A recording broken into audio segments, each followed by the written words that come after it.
Krishna, Bhujan Ranjana.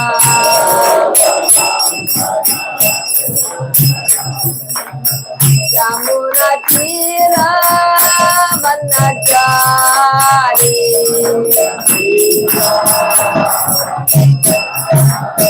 Jaya Radha Madhava Kunja Bihari.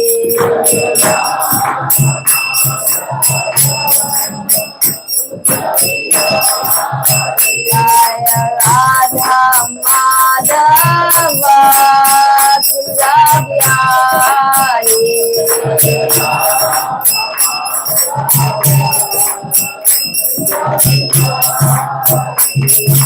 Hare Krishna, Krishna Krishna, Hare Hare, Hare Rama, Rama Rama, Hare Hare.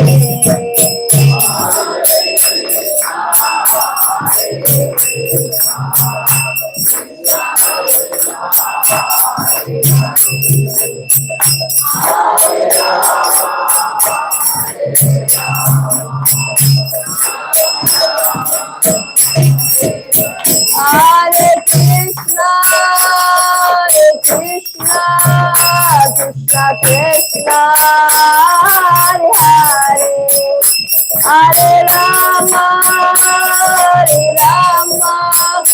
Rama Rama, Hare Hare.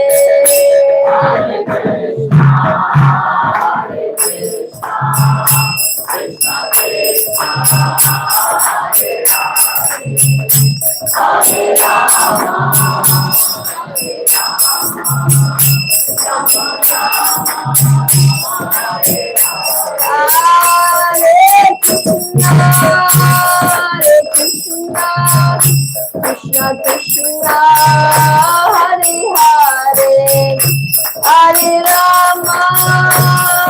Rama, Rama Rama, Hare Hare. Hare Krishna, Krishna Krishna, Hare Hare, Hare Rama,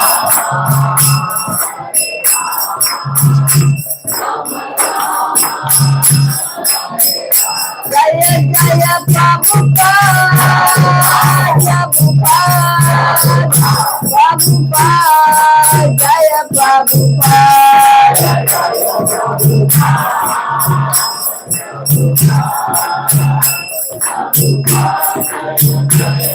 Jaya Jaya Gurudev,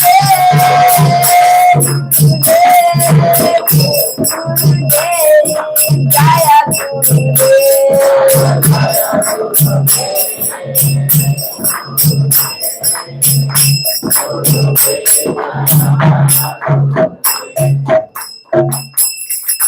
Jai Srila Prabhupada ki jai. So before we begin, just like Just one minute. oh, Haribol. We are so fortunate to have association of Her Grace Sukhavaha Mataji. We cannot imagine our fortune that she is Srila Prabhupada's direct disciple, and she had come in contact with ISKCON movement, and she has been Srila Prabhupada's disciple since 1975. And I'm sure many of us, or most of us, would not even born by that time.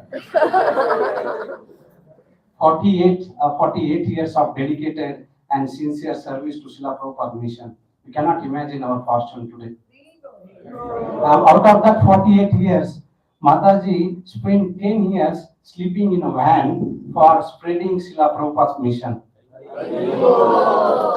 And again, we don't know what we mean by sleeping in a van for 10 years.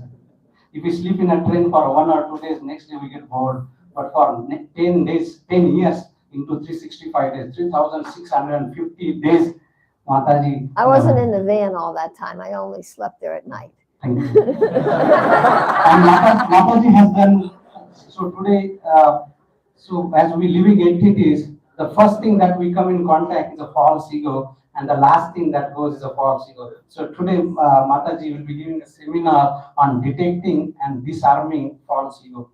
So she has done a lot of research, and she's an author of these two books.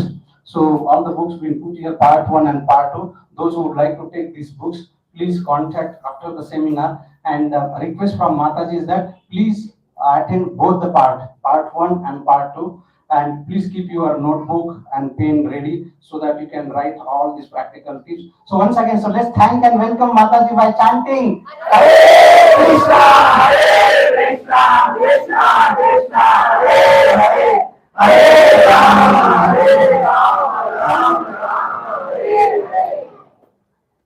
Hare Krishna.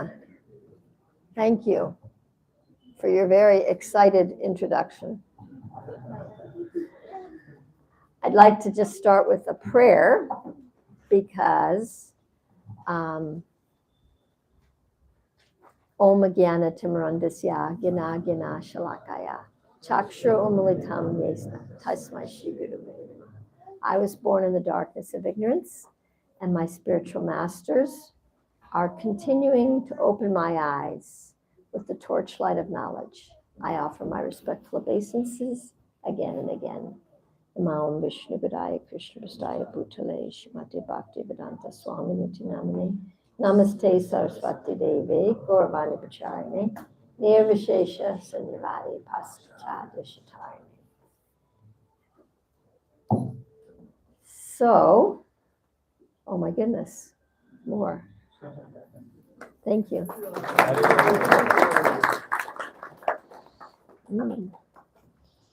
This one is more fragrant. Very sweet. Thank you. I wanted to start by getting to know you a little bit. Welcome, all of you. Thank you so much for coming. And I'm hoping we're going to have a lot of fun together on this secret mission of detecting and disarming the false ego. This is just the beginning, and this is a great opportunity to start, not only to end this year, but to start the new year with new tools to actually detect and disarm our false ego, because it is our lifelong project to really find ourselves underneath all of that stuff.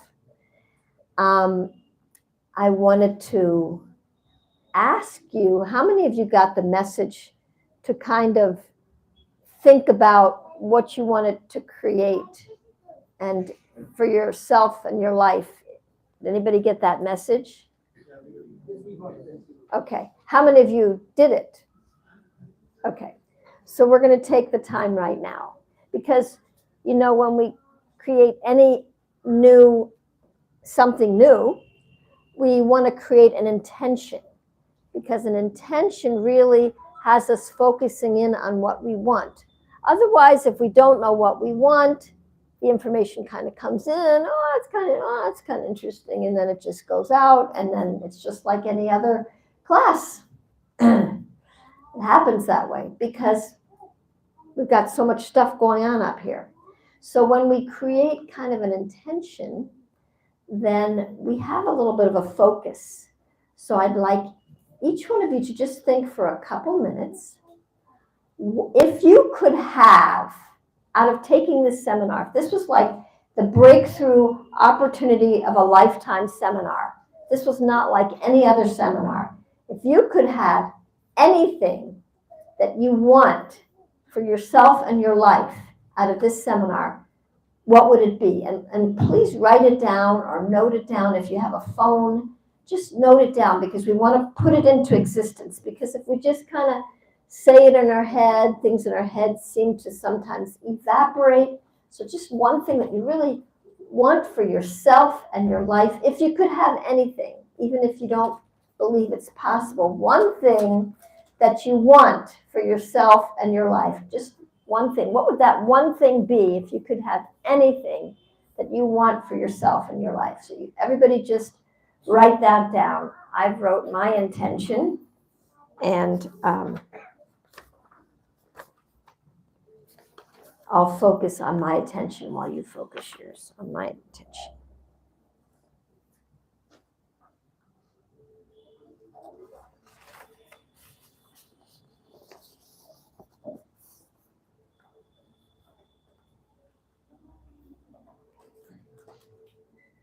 I'll give you another 35 seconds.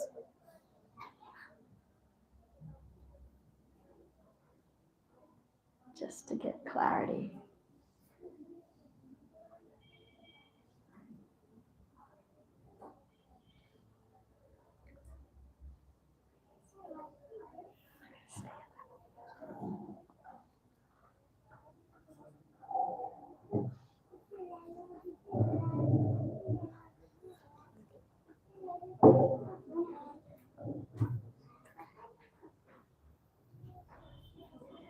Okay.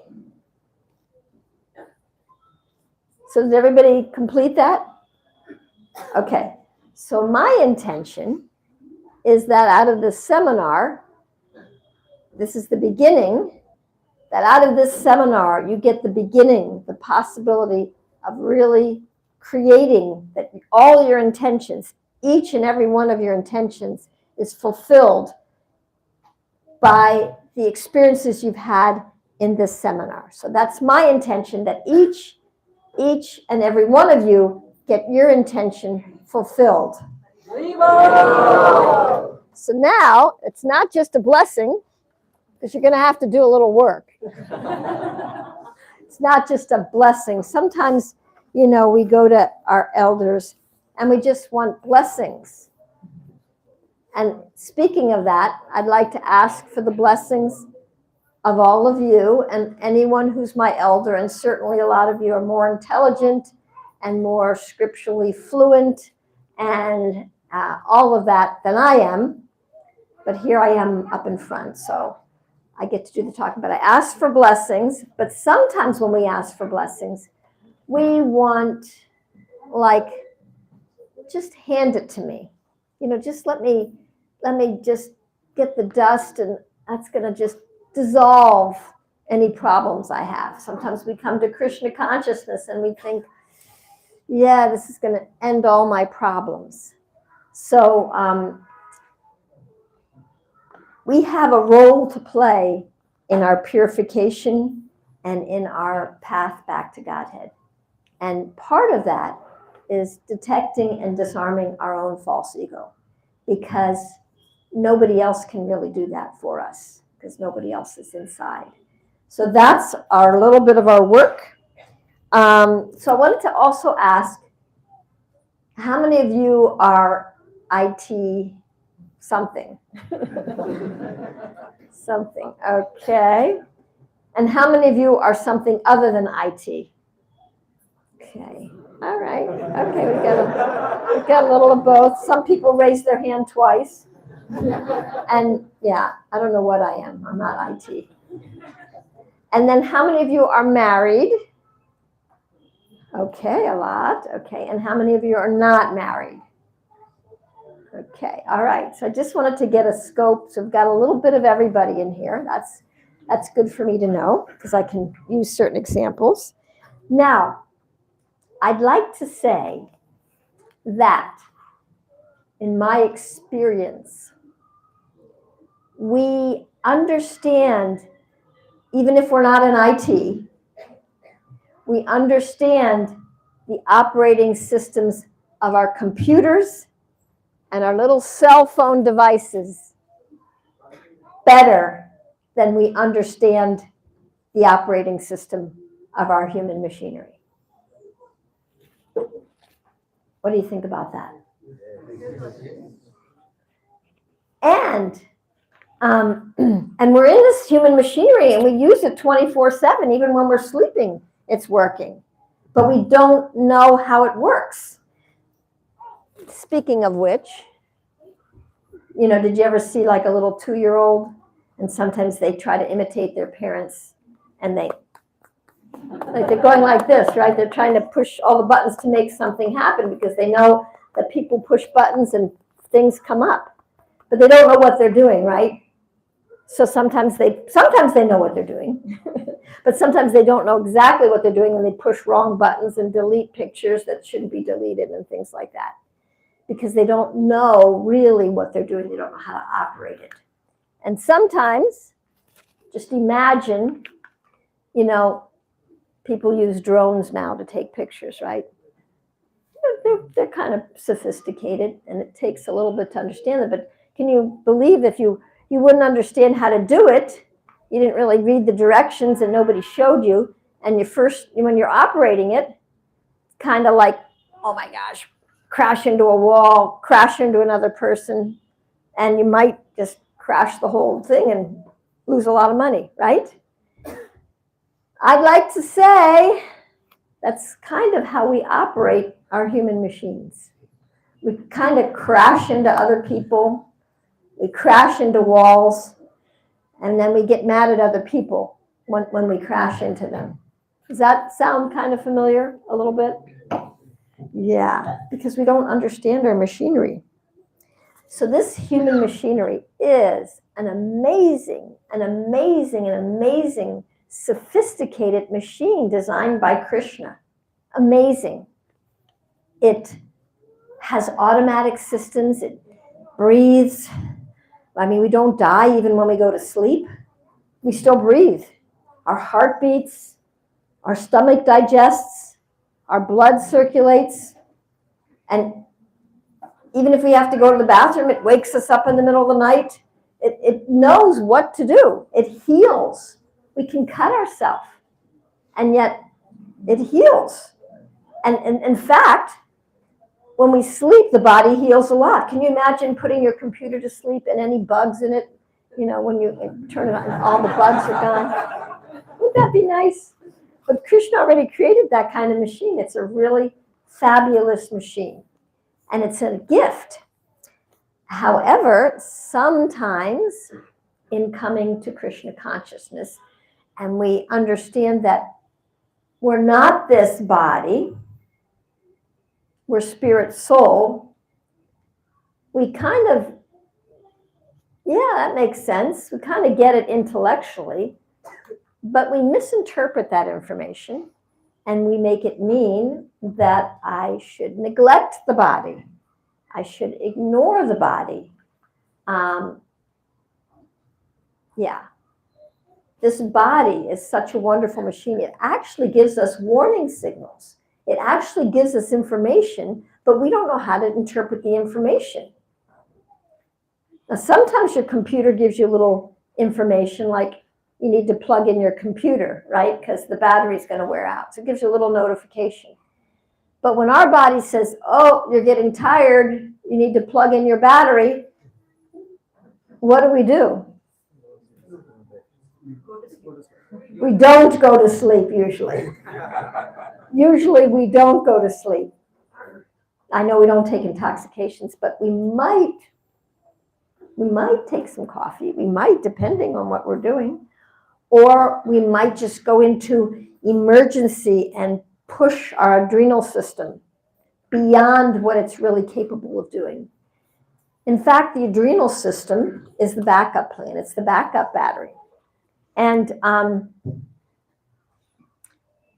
it's really designed for emergencies, like the house is on fire, or I was just in a car accident and I got to get out of the car, or other things like that. That's what it's designed for. But it seems that because our society, and especially nowadays in Kali Yuga, there is a lot of stress in the world. Noise, people, cars, pressure, events, more events. So much responsibilities. And we seem to get used to taking on more responsibilities than we can actually handle. And so we're pushing our adrenal systems pretty much every day. It's not a very healthy thing. we probably treat our cell phones and our computers with more care than we treat our own bodies. And this machine is a gift. This machine is our access to getting out of this world. It's like we got the prize here. We got a human birth. This is our access. Only in the human birth can you really kind of graduate, except if you're born in Vrindavan. But other than that, the human birth is the access. But we really neglect the machine, we neglect its messages, and we tend to, push it physically and mentally and emotionally and spiritually. So now we have pretty much learned how to navigate from when we're little. We learn how to physically manipulate our body. We learn how to walk, we learn how to talk, we learn how to jump, we learn how to write, use our hands, grasp things, we learn how to eat. We can physically navigate our body. And mentally, we start studying at a very early age. So we learn how to manipulate numbers and words and homework and studies. And so mentally, we learn how to navigate the body. I think one of our biggest areas, and it is connected with our spiritual life, is the emotional aspect. We don't really talk about it. We don't really, and in Krishna consciousness, we say the emotions are sentiments, sentimental, they're Maya. We sell ourselves short. I mean, I heard all those things for decades when I was a young devotee, and I pushed down all my notions. But I'm going to tell you a fact. These are early warning signs from Krishna. They're messages. Our emotions are telling us something. And when we push them down and neglect them and push them away, we're actually pushing away messages that are there to help us. And that's what we do. So,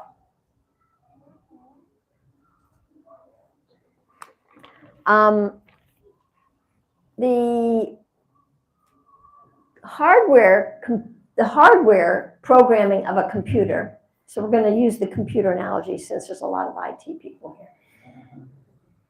The hardware programming in our human body actually takes place upon conception. That would probably be the genetic makeup, right? That would be our hardware programming. It's programmed right in from the very start. Would that be hardware programming, kind of, in a computer? Does anybody have an answer for that? Any IT person? Would you consider our genetic makeup our hardware programming? Yeah? Yeah. Okay. And then I'm going to say, I'm not an IT person, but I'm going to say that our software programming is all the conditioning we get after that. The environmental conditioning, not the DNA conditioning, but the environmental conditioning. And that conditioning actually starts in the womb. Studies have shown that if the mother is stressed while the baby's in the womb, the baby feels it. And I'd like to say that our software programming is programmed, not the bulk of our software programming is programmed not by words, not by information, not by advice. It's programmed by sensation, by feelings. Now, one time I gave a class and there was a little girl sitting in front of me, and I was trying to give an example. I didn't exactly know what was going to happen, and I wasn't trying to hurt her. But I raised my voice really loud, and she was playing. She didn't stop playing, but her whole body shook when I raised my voice.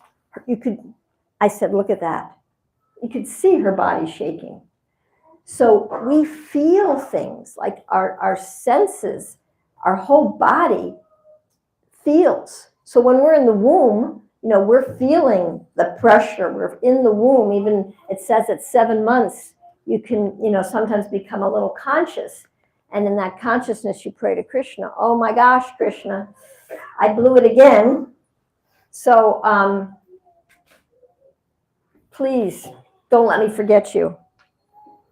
We become a little conscious. We realize, uh-oh, what happened? But then we go through a trauma. It's called birth. Birth is really traumatic. Anyone who's had a baby can tell you it's pretty traumatic. Now, you may not remember your trauma over here on this side of the room, but it's traumatic. You're just really, it's so traumatic. You have to go unconscious. Basically, you go unconscious. And the baby comes out, forgetful of its position, and it's unconscious because of the overwhelm of the birth process. So, this programming that happens, it programs the cells of our body. Our software programming is programmed into the cells of our body. And so we can't actually think our way out of our programming. We have to really understand the programming. Just like on a computer, you can kind of think certain things and know certain things. But unless you go in and you know how to change the program, and you know even what the program is, and you even know how to bring up the program, and you even know how to read the program, and then you know what to do with it. Most of us don't know how to do that, even with computers, what to speak of with our body. It takes something. How long does it take to learn computer programming? Years? Years. Okay, so we're starting to learn the programming of the body. We're just starting. And my prayer is that you intend and you keep it up and keep on, doing this work, because it's really rewarding, and it's very rewarding, and it's enlivening. It gives us energy, and it helps us in all of our relationships with ourselves, with others, and with Krishna.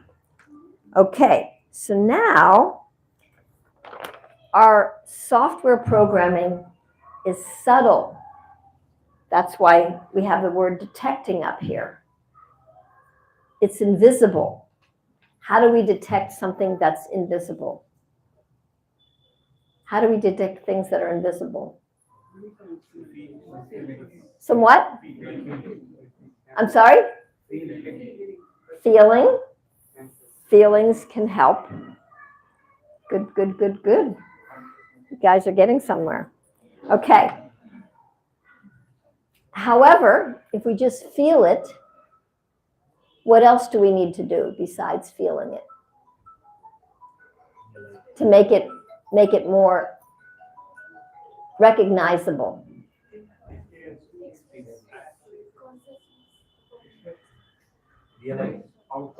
We need to name it.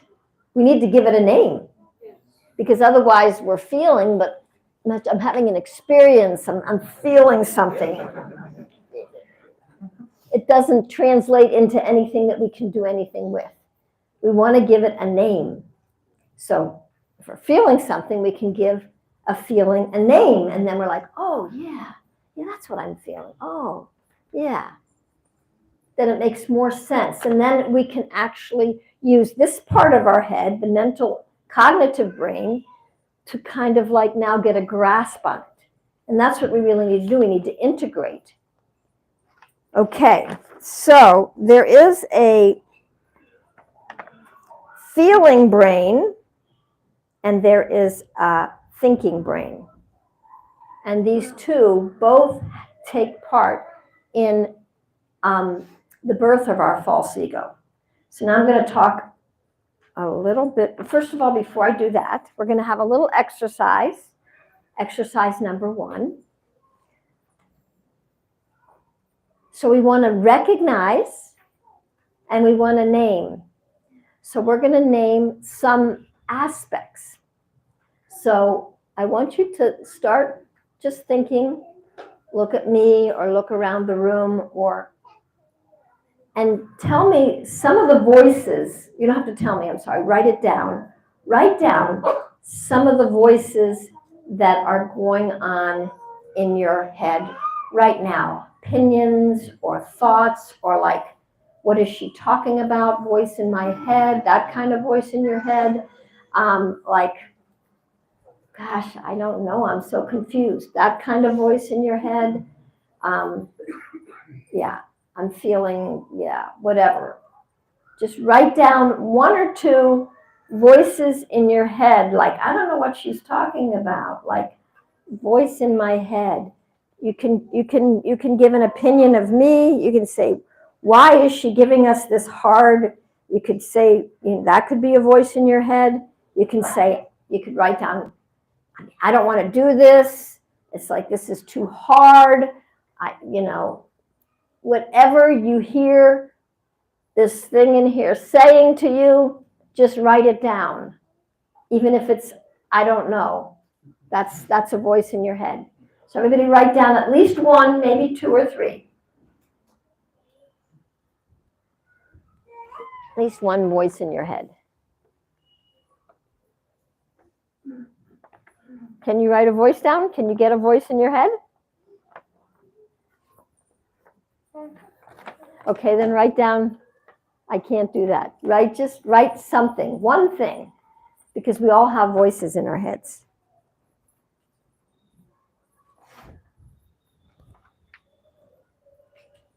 Okay, did everybody write at least one down? Okay, so I want to tell you, these voices, they're a little hard to detect. Some people couldn't even detect them. How many of you had trouble detecting a voice in your head? How many of you had a little trouble? Thank you for your honesty. Yeah, most of the other people, they probably had trouble too, but they just didn't want to raise their hand.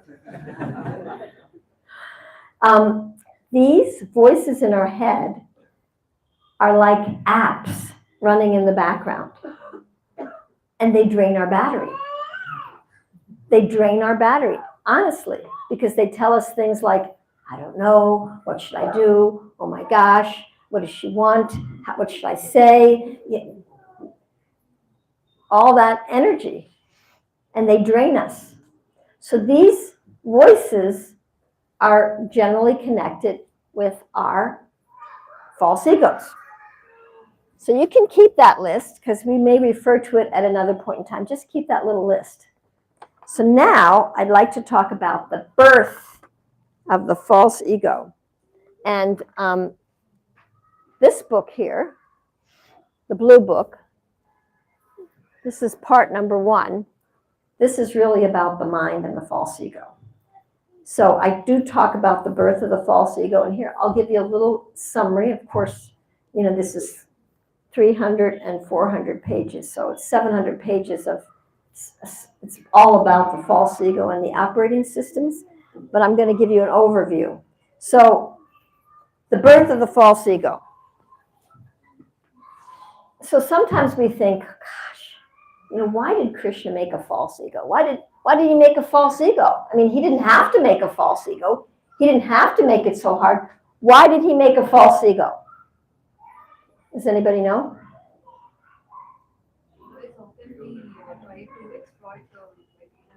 So we can try to exploit? Maybe.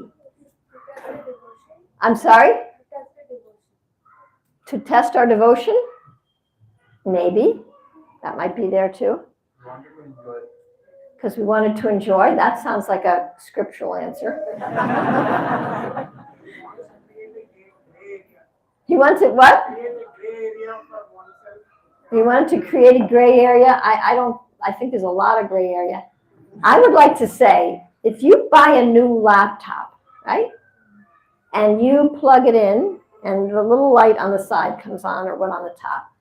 And then you turn it on, you open it up, and nothing comes on the screen. What does that mean? What's that?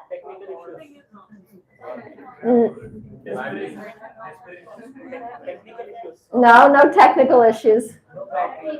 No battery issue. No, there's no battery issue.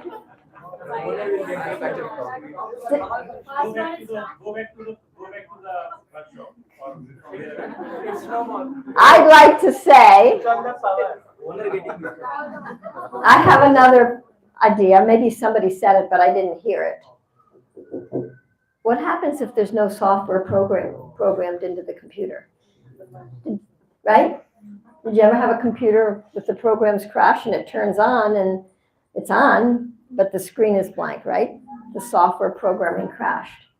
So if there's no software programming, the computer is useless, right? If we didn't have a programming, an ego programming, we would be useless. We would be vegetables. We wouldn't know how to walk or talk or relate or think or do anything. We need some kind of identity in order to move around this game of life. Have you ever tried to play a computer game without having a character? How do you play the game? You can't. You need some kind of, did you ever try to play a board game without a little marker? Mark with your finger, and that's no fun. Where was I? I was here. No, you weren't there. You need some kind of a placeholder. We do have an identity, for real. We have a real identity. Krishna gave us a real identity. But until we know what that real identity is, we need something to be able to operate, and we use this ego to help us to operate, to find out who we really, really are. So we need our false ego. So does that mean the class is over? We need our false ego? Okay, we don't have to do anything about it. We need our false ego? No. If you don't understand the programming, you can't do too much. I had a friend, a doctor friend, and he was making a report, and it was 20 pages long, and his margins were really big. And he had to make like 50 copies. I said, do you want to make the margins a little smaller so we don't have to use so much paper? And he goes, that's just the way it is. I can't make them smaller. That's just the way it is. I'm like, well, actually, there's an option button, and you can push this and you can change the margin. Really? I didn't know that. One time I was trying to change the font on a 50-page document, and I was trying to highlight it, and every time I got to page 20 or 30, somehow I lifted my hand, and then I had to go back and start doing it again, and my son was, Mom, just press Control A. I didn't know that. So when we don't know our programming, we waste a lot of time. We waste a lot of time, we waste a lot of paper, and we might not even be happy with the result of what it is we're doing. We might be frustrated. So it really pays for us to understand our programming. So I'm going to tell you now about the birth of the false ego. Okay? So here's the soul, okay? And it gets born into a human body. And maybe if it's lucky, in the womb, maybe it has a little bit of consciousness. Maybe it remembers some of its last births, maybe 100 births, maybe. And it can really have a realization and really get that, Krishna, I don't want to forget you. I really want to remember you. So the soul is there, the consciousness, the soul gives consciousness to the whole body. It's there, it's here right now, it's alive. And then we are born, and the trauma of birth covers us over. And then, so we're kind of going through life as a little baby, and as a baby, we're being taken care of by the parents, generally, usually. And yes, please come in. There's a little more room back here. Welcome, welcome. Does everybody have enough space? Thank you all for coming.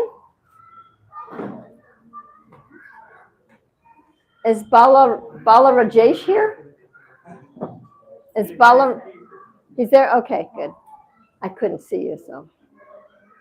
So we're just talking now about the birth of the false ego, and that we need our false ego in order to function in this world. Our false ego is our software programming.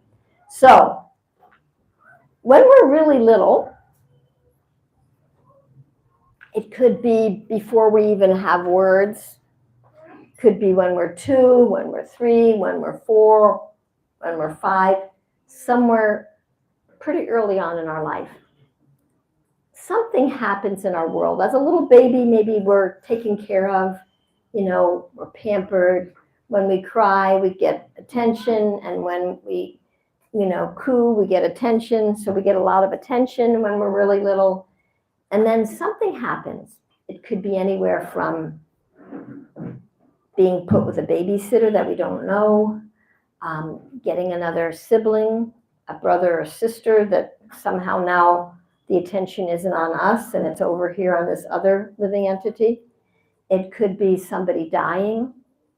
It could be abuse. It could be anything from something that seems insignificant to something really devastating. But something happens, and in that moment of it happening, we're in our little kid's body, and we don't understand what's happening. It's either loud or scary or confusing or overwhelming, and we don't understand it. And we feel like our soul and our super soul, our soul is saying, something's not right. We're not in our consciousness, our proper consciousness. We're not in the spiritual world. We're not really with Krishna. Something's not right. But we misinterpret this through our little child's mind, and we decide something is wrong with me. Something is wrong with me. Now, you may believe it or not, but we all have this pained persona. Something is wrong with me. I'm not good enough. I'm not smart enough. I'm not loved enough. I'm not worthwhile. I don't deserve love. I deserve to be punished. Like, it probably wouldn't be that sophisticated if we were really little, but it would be more like, I'm no good, I'm bad, or I'm not loved. Something simple like that. We all have that. Now, that's called our pained persona. This is like ego number 1. We have more than 2 egos, just to let you know.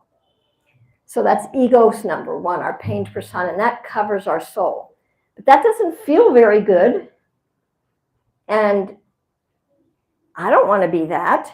And somewhere inside, we know that we're really not that. But we don't know who we are, but we don't like that.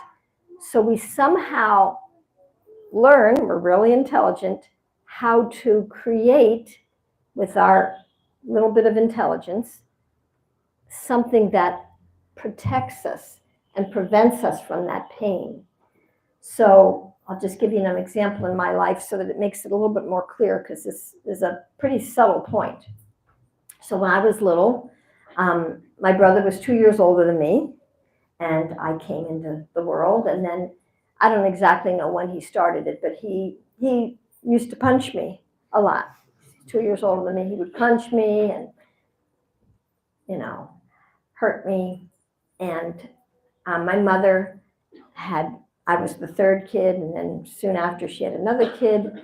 So my mother was really full of a lot of anxiety, not just from kids, but even from before that. She had a lot of anxiety, which I didn't understand that until years later. But she yelled a lot.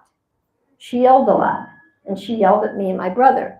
So my brother punched me, and my mother yelled, and I made that mean they don't love me.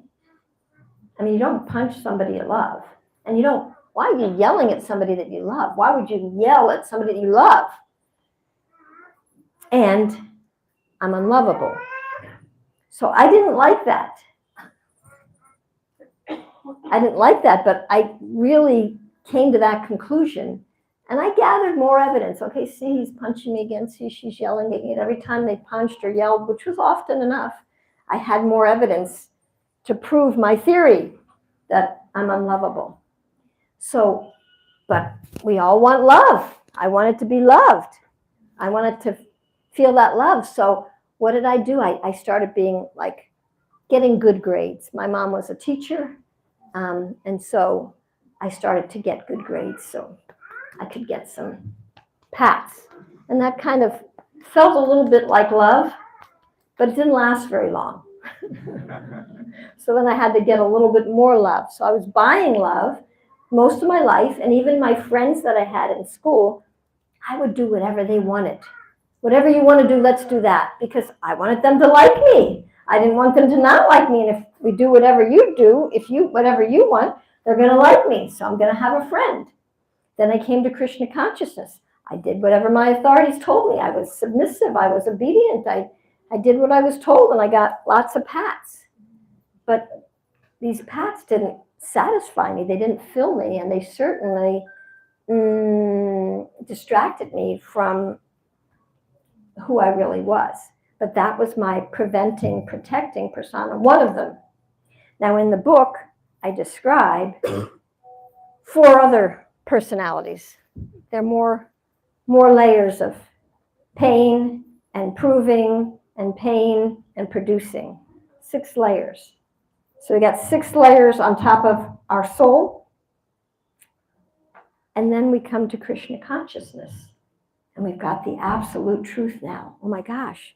This is the answer to all my prayers. I've got the absolute truth. And what do I do with the absolute truth? What do I do with it? I try to paste it on top of all this, because I'm not really conscious that all this is really there. It's all subtle. But I try to paste the Krishna consciousness, all that theory on top of all of that stuff. And I used really good glue too. I used some super glue, so it stayed stuck there for 27 years. But even super glue isn't eternal, and it started falling off. And then these layers started to become revealed to me, and it was really kind of devastating, because for 27 years I thought I had it together. I thought I was doing really good here. I'm doing all the right things. So that's just a little intro into some of the layers of our ego. Now, in this picture here, you see there's a yellow bird, which is the jiva, and a blue bird, which is Krishna. And the yellow bird kind of looks like he's kind of like a robot, kind of like he's on autopilot. He's on the default mode. So our false ego programmings are the default mode. They're the default mode from which we operate. And they help us to operate. And yet, when we don't distinguish them, they run us. We don't run them. We don't choose them. We don't push the buttons. They push our buttons. Can you imagine if there was a computer that started running our life? I think they have movies like that, right? Something like they take on a personality and they start controlling your life. Well, we don't need a movie. We have it in our own life. It's happening. No, oh my gosh. What am I going to do about that? All right. So we're going to start detecting your own custom-made, personalized egos. And the way we're going to do that is we're going to do an exercise. So I want you to pick some incident that happened. The more recent it is, the better, the fresher it is.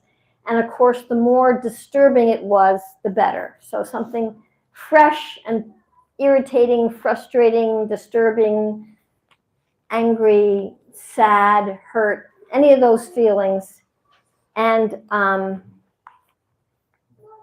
want you to write down just a little bit about the incident, just for your own memory, just to identify an incident. And then I want you to, the big part of this is I want you to write down all the things your mind told you about. It's probably with another person, the other person, or about yourself. Any kind of judgments, they're so mean, they're so this, they're so rude, they're so blah, I'm so stupid, blah, blah, blah. Whatever your mind thought at the time of the incident. But I want you to get present to the incident. The more stronger the incident was, if just think of the closest one you could to now. If you don't have any recent ones, think back to something that's still bothering you to this day. Whatever it is, my sister-in-law, my mother-in-law, my whatever it is, my boss. Think about the incident and just think about like all the things your mind told you. And write down 5 or 6 things that your mind told you. Does everybody have an incident in their head? Does everybody have some kind of an incident in their head that they can think of? Who does not have an incident in their head? Please raise your hand so I can understand. Everybody has an incident. Okay, so write it down. I'm going to give you a couple minutes. I'm just going to sit down and say a few prayers that you all can get this. Are you writing it down? Are you all writing it down? Everybody should be writing. Write something down, whatever you can think of. Okay.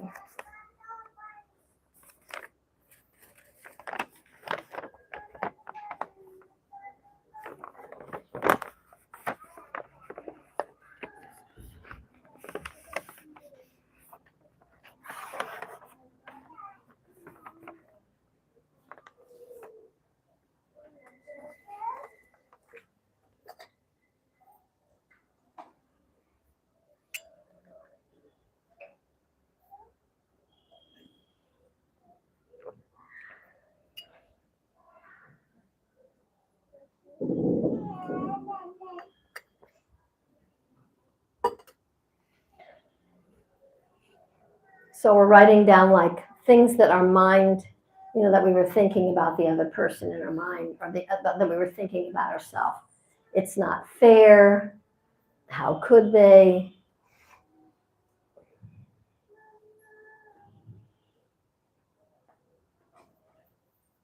Anything you thought at that time of the incident.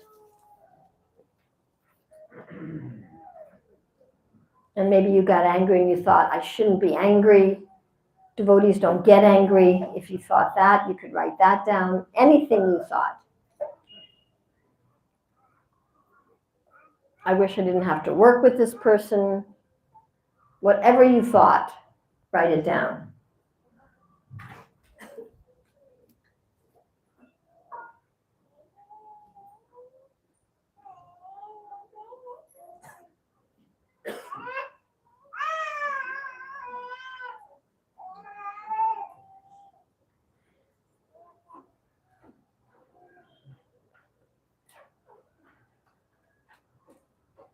Okay, I'm going to give you about 1 more minute to finish up. Just finish up, write as much as you can in the next minute. Write down whatever you can.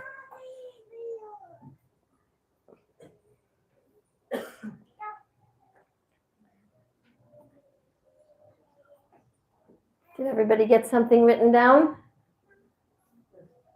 Finish up.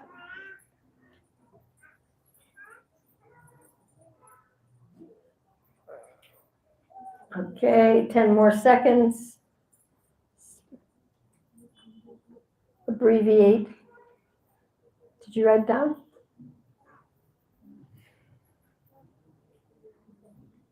Okay. So now we're going to the next part of the exercise. So can everybody just find somebody that's next to them, like a partner?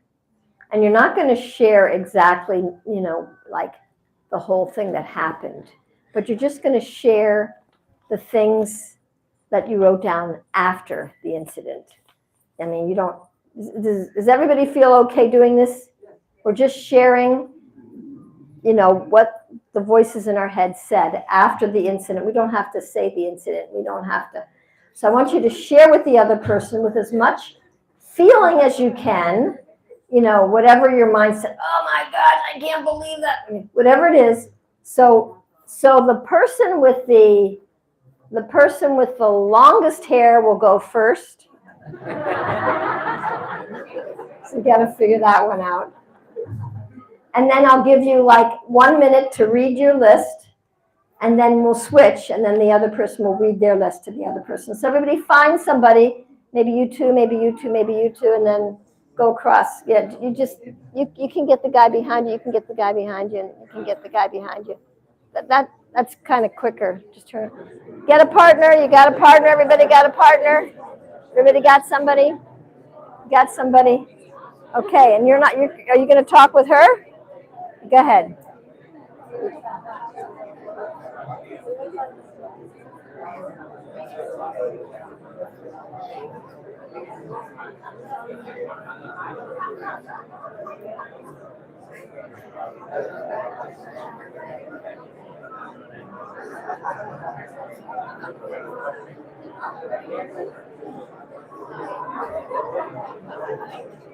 All right, so A is the person with the longer hair is reading to the other person. Okay, I'll give you 10 more seconds to finish your list.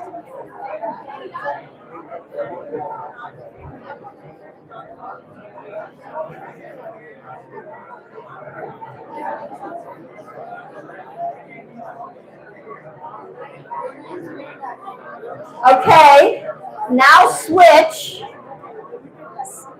Okay, just you're reading your list. You're not explaining anything. You're just reading your list. Now switch. The other person, read their list. The person with the shorter hair, read your list. I'll give you a minute. Go ahead, read your list. Go ahead. You both did it? You had short lists?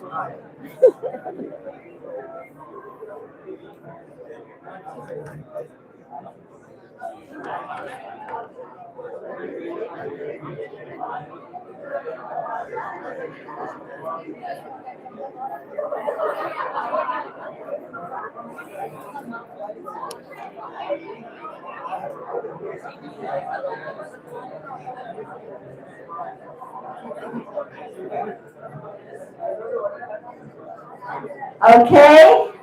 All right. All right, wherever you are, come back. Come back. Come back. All right, everybody liked that one, boy. Everybody got involved in that one. Okay, we're stopping talking now. We're finished with that part. Now I'd like your attention again. Now what I'd like you to do is pick out any of those statements of your own that seem kind of familiar, that you notice that every time you get sad or irritated, you might say those things. Nobody cares or what. So kind of circle or put a notation by the ones that seem familiar. So everybody pick out, at least one of those statements that seems kind of familiar, that you recognize that you say that sometimes. So everybody do that. Everybody take one statement and kind of figure out if there's one that you notice that you say a lot. Please focus on your paper. Please focus on your own paper. We're not talking. Does everybody understand? Does anybody have questions? Ladies in the back.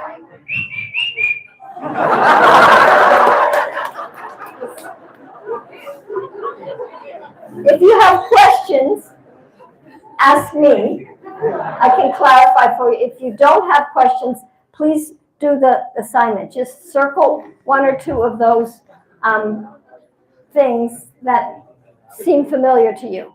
Sorry about that. They got all excited and carried away. It's okay. Okay, so what I want you to do, thank you for asking. Perfect.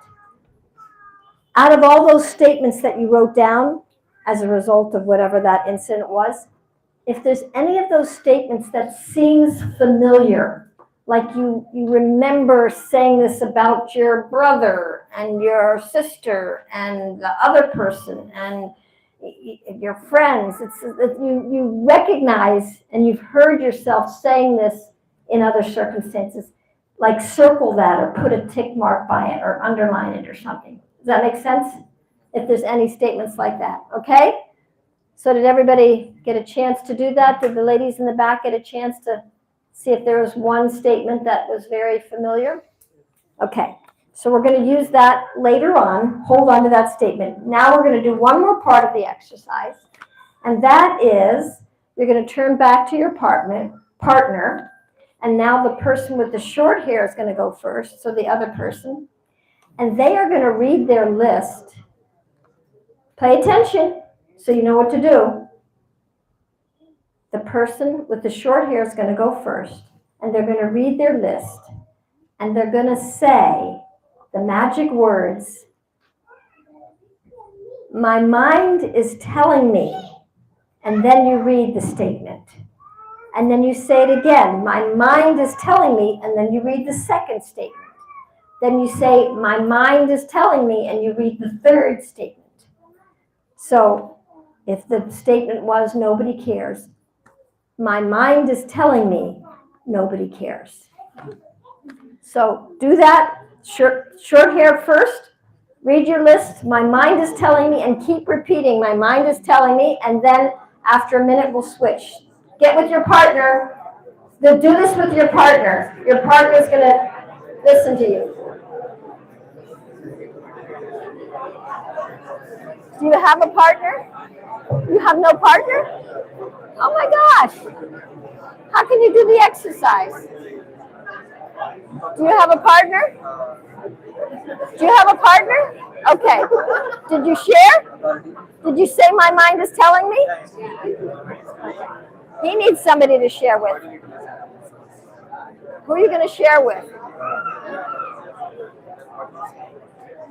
Is he your partner? Can you hear him too? Why don't you read your list to both those people?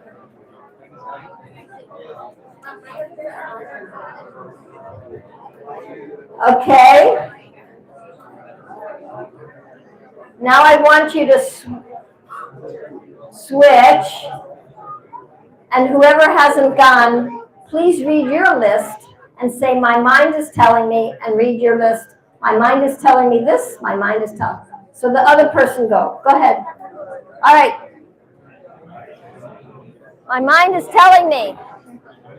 My mind is telling me." Did both of you go? We only have a few things. Okay.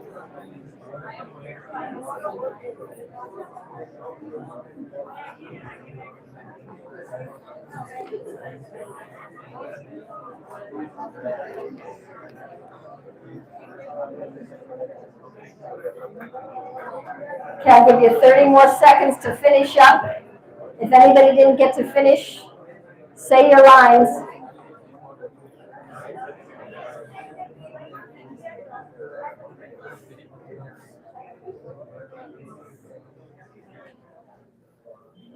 Okay. All right, the exercise, that part of the exercise is over. So now everybody pay attention up here. We're all done with that part. Now I want to hear from anybody in the audience. What did you glean from that little exercise? What did you see? What did you discover? You know, what kind of was kind of wow? Did anybody see anything? Here. I want to hear it. Wait, raise your hand and let's get the proper microphone. After I say that my mind made me to behave like that, I felt more relaxed. You felt more relaxed. Okay, nice. There's one back there behind you, and then just right behind there, and then we'll come Hare up. Krishna. When I was writing down those thoughts which were there in my mind, I was thinking all these are like permanent labels on me, and they will last for eternity. But when I'm saying my mind made me, or my mind tells me, then I understand that it's possible to get rid of them, and I'm a They feel like permanent fixtures because they feel like the truth, because it feels so real. But then, you know, it's like, well, oh my gosh, maybe it's not real. Maybe it's illusory. Okay, anybody else? Please. And we got some ladies over here.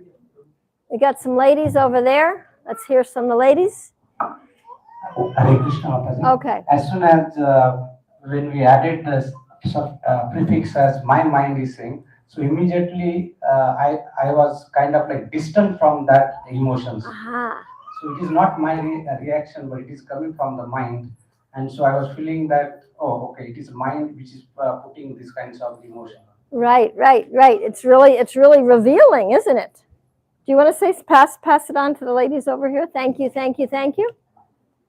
Okay. Hare Krishna, Mataji. Yes. Mind is so strong. When you do this exercise, really I can get into connect with this relationship actually. It's nothing to do with emotion there actually.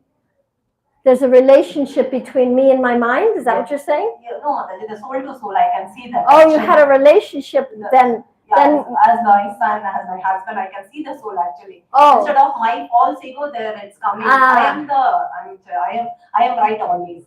I'm right. I'm So right. instead of me, Yeah. my ego being Yeah. the right one, I could, when I say my mind is telling me, I'm like, well, wait a minute. Yes. Is that really the truth about that person? And maybe I can see something more than what my mind is telling me. Maybe there's more to this than meets my mind. Yes. Thank you. Somebody else? Hare Krishna, Mataji. Haribo. When I'm saying my mind is telling me, so I felt that my mind trained me to be like that. I may be something else if my remote control is not in my mind, is not in the hand of my mind. Yeah, well, so then what are we going to do to like really, separate those two things? The first thing is understanding there's a difference between what my mind is telling me and the reality, between what my mind is telling me and who that person is. I may be wrong also sometimes. Oh my goodness. Yes, but when Maybe only once in a while. I'm just saying, we all are wrong multiple times. But every time I think that I am right only. I am right only. That's perfect. Does anybody else, I'm going to talk about that right thing. Does anybody else have anything to say, or does anybody else have anything really burning? Here, she wants to say something. And anybody else over here have anything burning? Hare Krishna, Mataji. Yes.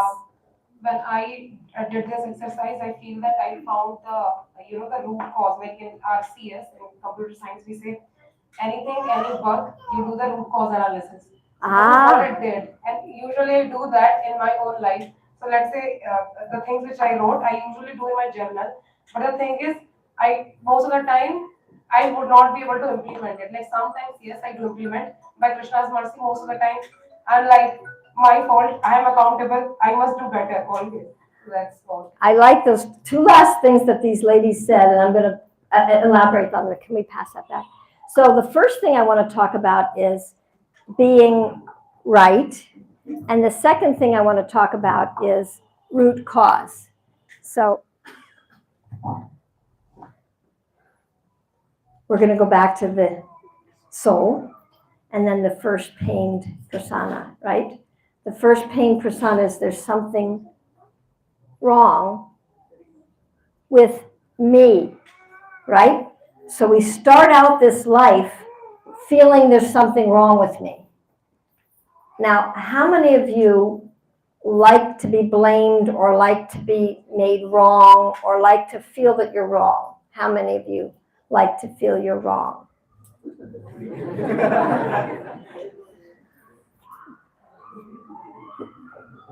You like it? You enjoy it? It feels good? I'm sorry? Okay, but do you like it? No.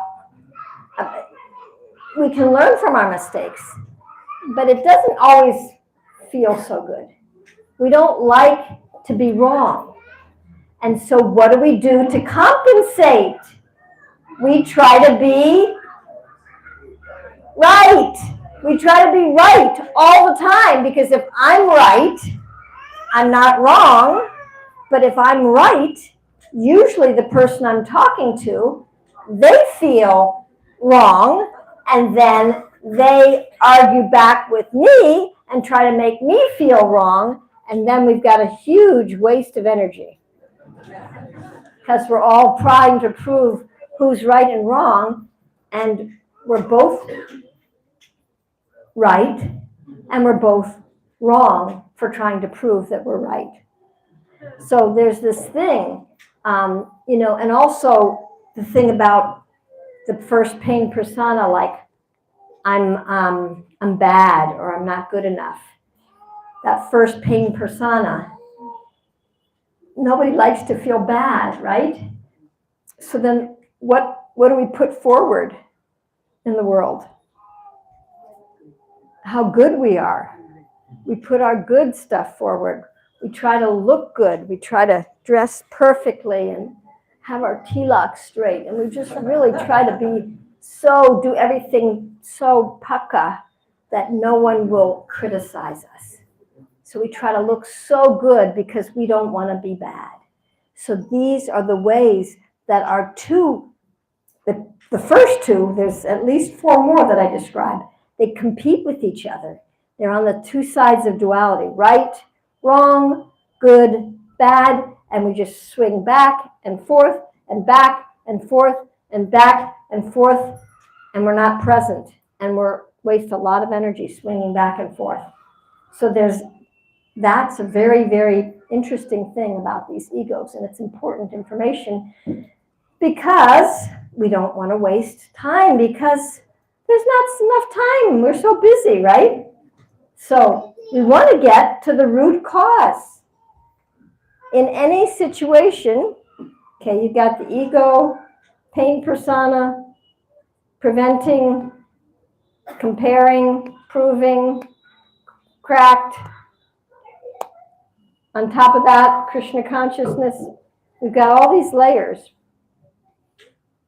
But you can't have Krishna consciousness.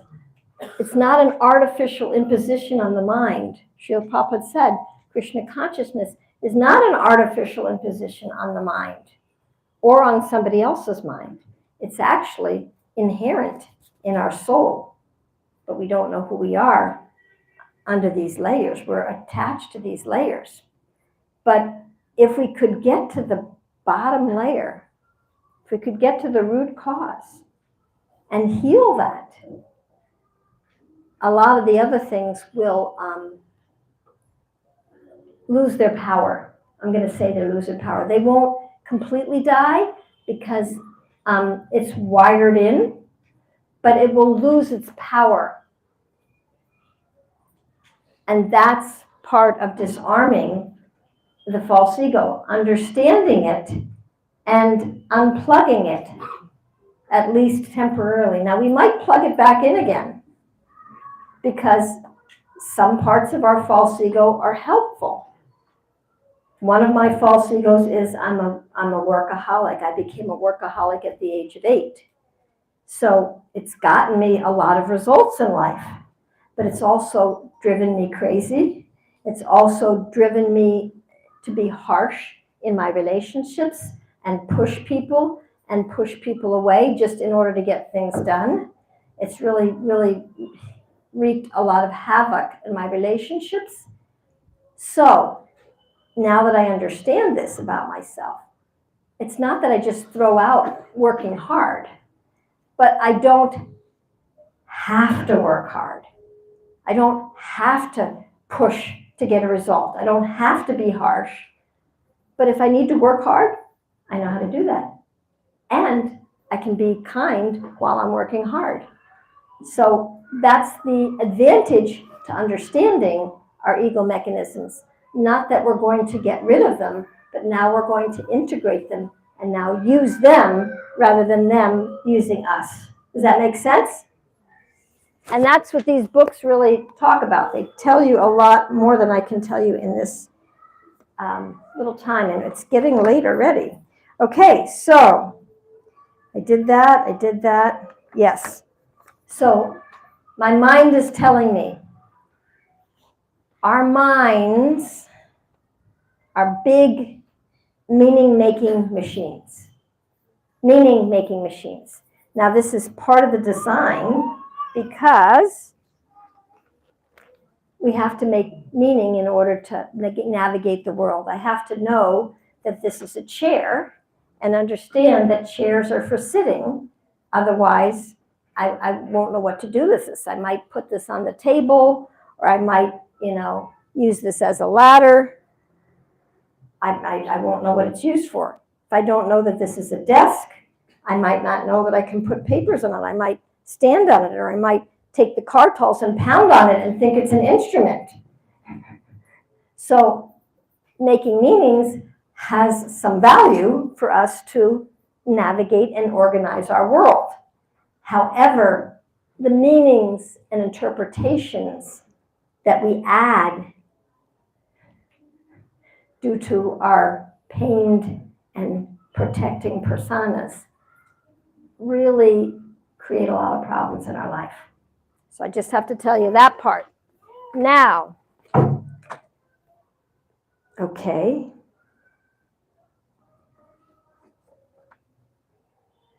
All right, we're going to do one more exercise. And we're going to talk about expectations. So the mind, it takes from past experiences and it projects into the future. That's how we know what to do, right? Okay, I know when I turn, I gotta watch both ways and turn, or when I walk, if I run on a flat surface, I gotta watch. If it's rainy, I gotta be careful I don't slip. If I'm in the jungle, I gotta be careful not to trip over roots. We have certain expectations, maybe from experiences that we had in the past. However, I want you to all pretend you have two little straws in your hands, okay? Little straws, okay? And I want you to look through these two little straws, and I want you to look around and just stop somewhere. And I can see about 1, 2, 3, 4 people in my one straw. 4 people, 4 heads, not even the entire person. What can you see? What do you see? Not much, right? This is what our expectations do to our world. This is what our expectations do to our world. So sometimes we pray, right? We pray with some expectations.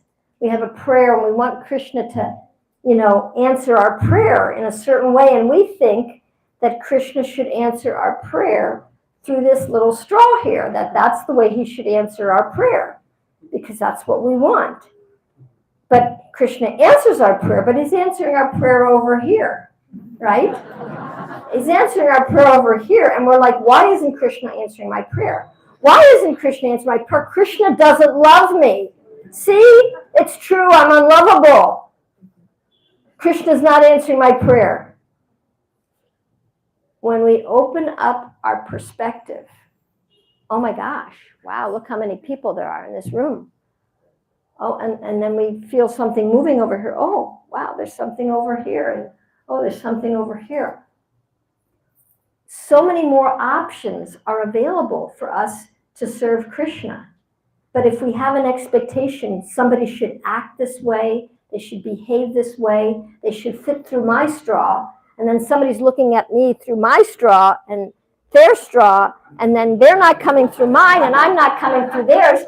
And then we're just yelling at each other. Why aren't you coming through my straw? Well, you're not coming through my straw. Why should I come through yours? And we're arguing over nothing. So we want to be conscious of what our straw of expectations do. And these books help you to open up your perspective and really get a much broader vision. And wow, oh my gosh, I didn't know this. Oh, wow. And so many miracles can happen when you have no expectations. I certainly didn't expect this many people to come here tonight. But when you just let it go, okay, who's ever going to come is going to come. And then sometimes I have no expectations and 4 people show up. And then we have a very intimate little class. and something happens that wouldn't have happened in a big class. So you just never know. All right, so now we have 10 more minutes because I'm trying to keep to the schedule because there's a lot of other things that are going on for all of you in your life. One more exercise. Okay. Now we're going to take that list that you worked on before, that list of all those things that we said my mind is telling me. But I want you to take that list and notice what things you put on the list that are either a should or a should not. Like say you said, people don't care. So then that would be people should care. So I want you to take a few minutes, and if you can, just see what you're saying should be, it's an expectation, and what shouldn't be, which is also an expectation. So just use that little list and do this as a personal exercise. Does everybody understand what I'm saying? So what is your mind kind of saying? People should be like this, or they shouldn't be like this, and write those down and kind of circle those, the should and shouldn't be's. Should and shouldn't. Any questions? Okay, yes. I don't understand. Okay, so say you wrote on your list, people, he's rude or she's rude or they don't care. So then you have an expectation that people shouldn't be rude and they should care. So then just write that down. So transform that statement into a should or shouldn't. So you're transforming your statements into a should or shouldn't. Is everybody doing the exercise? How many of you are doing the exercise? Does anybody feel bored by this exercise? Is this engaging? Okay. All right. Write down what should or shouldn't be.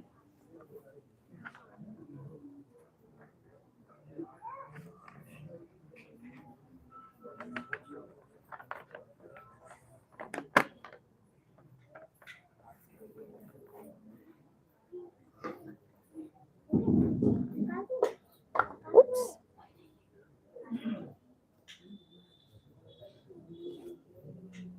Okay.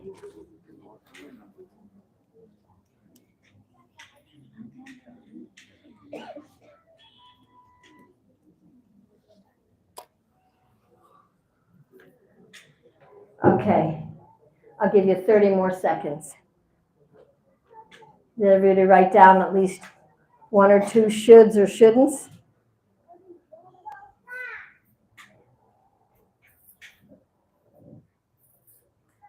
I'll give you 30 more seconds. I see people are still writing.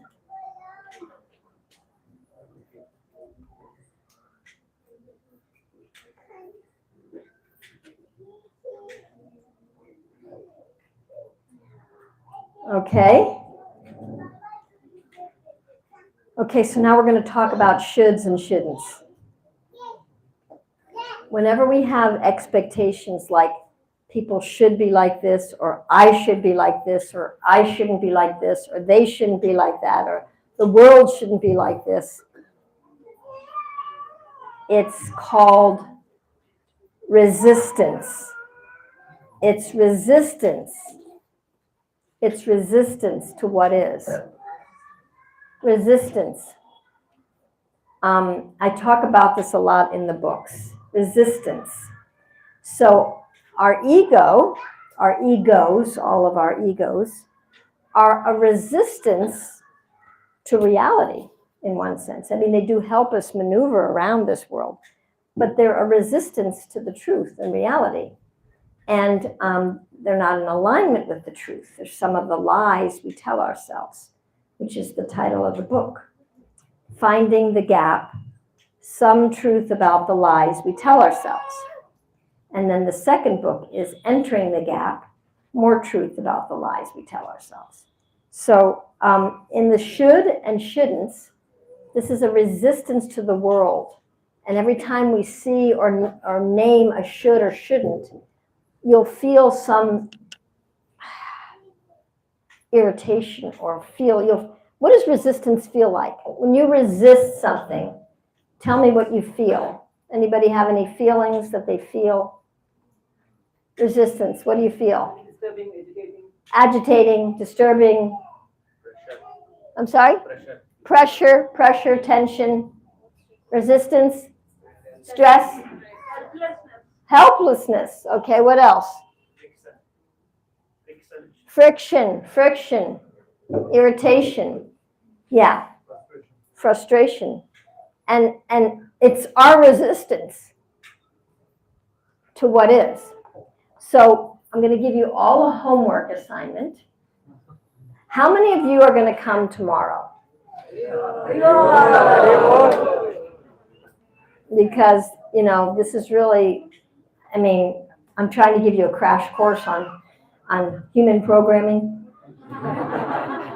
So I'm going to give you the main points, but then if you get the copy of the books, it will really give you a lot more detail. I spent 2 years writing these books, so there's a lot more detail in there. And you'll, you know, when you get these books, you know, you read through them. Don't try to understand everything in detail. Just like when you start computer programming, if you start to understand every little tiny, please pay attention. Please pay attention. When you start trying to understand every little detail, you get distracted from the overall picture. So you want to read through so you can kind of understand the whole picture, and then the little details will make more sense as you understand the whole picture. So the homework assignment is, you might want to write it down so you don't forget, and you have from now until 10 o'clock tomorrow morning to do this. I want you to notice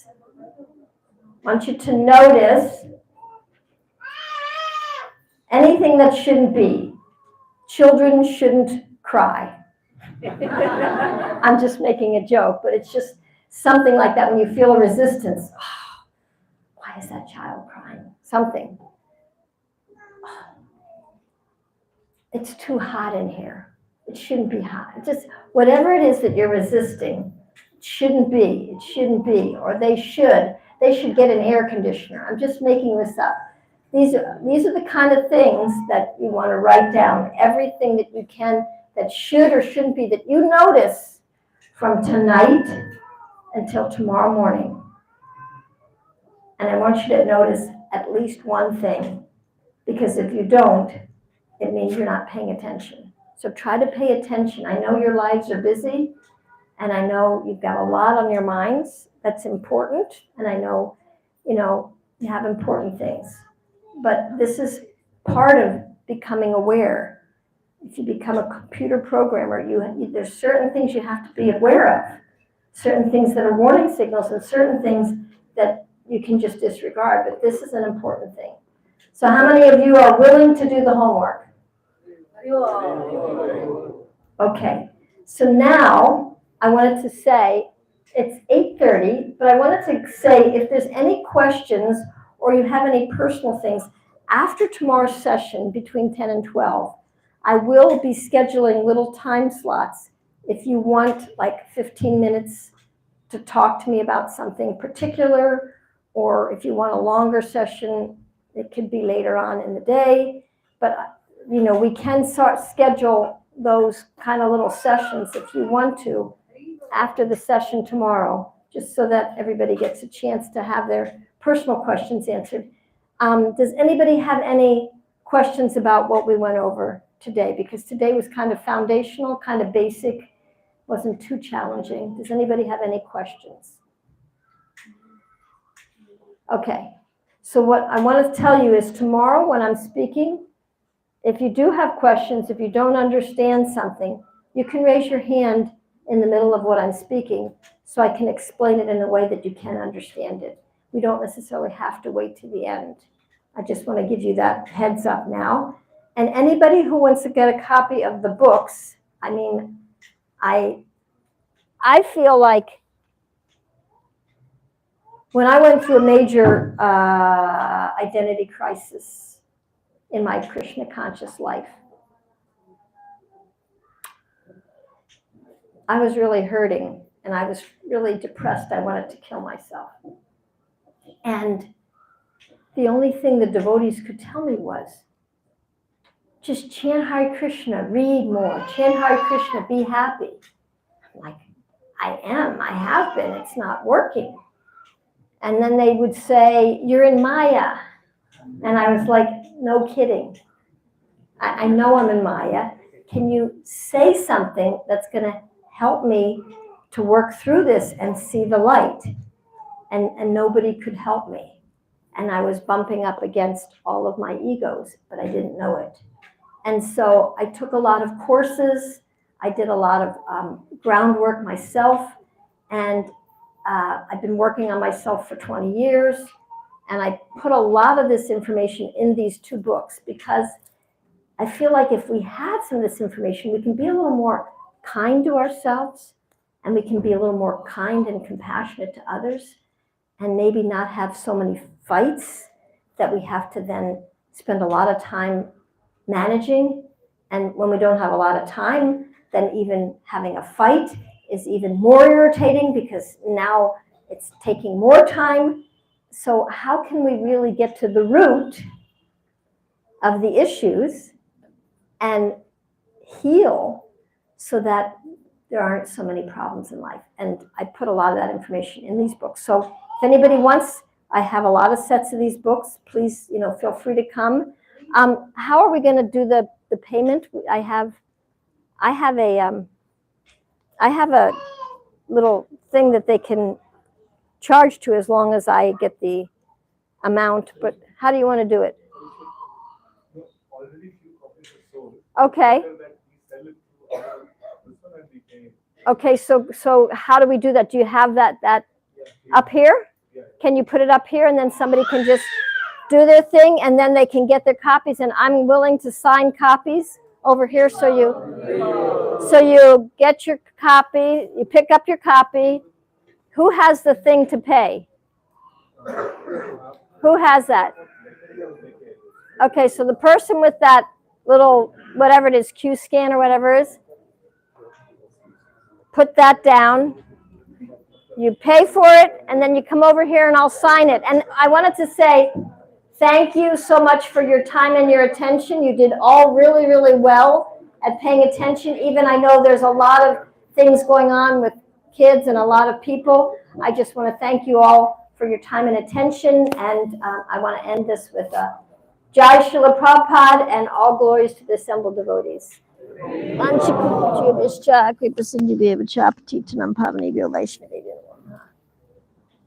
So get your copies because we don't know how many are going to last until tomorrow. Hopefully they'll last.